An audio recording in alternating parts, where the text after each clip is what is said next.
मुदखेड येथील केंद्रीय विद्यालय CRPF मुदखेडमध्ये 23 जानेवारीला सकाळी 10 ते 12 वाजेपर्यंत विद्यालय प्रांगणात चित्रकला प्रतियोगितेचे आयोजन करण्यात आले होते। पंतप्रधान नरेंद्र मोदी यांचे परीक्षाचे मंत्र विद्यार्थ्यांनी रेखाटले चित्र परीक्षा घेण्यात आली। या परीक्षेत नांदेड जिल्ह्यातील 2 केंद्रीय विद्यालय, नवोदय विद्यालय, विभिन्न CBSE मान्यता प्राप्त प्रायव्हेट शाळा आणि राज्य बोर्डाच्या मान्यता प्राप्त सरकारी तसेच गैर सरकारी विद्यालयातील 100 निवडक विद्यार्थ्यांनी सहभाग घेतला।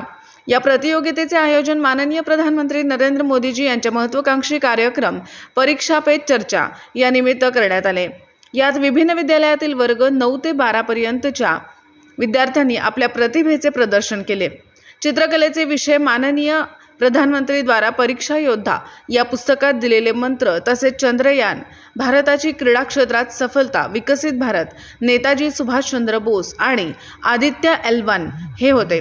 या प्रतियोगितेतील सर्वोत्कृष्ट 5 चित्रकार अमित भारत मुंडे, जसकीरत कौर संधू, दोघेही नागार्जुन पब्लिक स्कूल, अवंतिका सोनटके नवोदय विद्यालय, अजिंक्य नरवडे ऑक्सफर्ड इंटरनॅशनल स्कूल व वैष्णवी नागेश मंगलपल्ली KV नांदेड पुरस्काराचे मानधनी ठरले। निर्णायक सचिव श्री जयकी कुमार, सहाय्यक कमांडेंट CTC CRPF मुदखेड तसेच श्री अजय S चौकीकर, प्राचार्य KV मुदखेड द्वारा त्यांना पुरस्कृत करण्यात आले। तसेच सर्व विद्यार्थ्यांना एक्झाम वॉरियर्स ही पुस्तकं देण्यात आली। सर्व शिक्षकवृंद आणि विद्यालय प्रशासनाचा यात सक्रिय सहभाग राहिला। अतिक अहमद, मुदखेड तालुका, जिल्हा नांदेड। नमस्कार, N24 मराठीमध्ये आपलं स्वागत। पाहूयात आजच्या विशेष घडामोडी।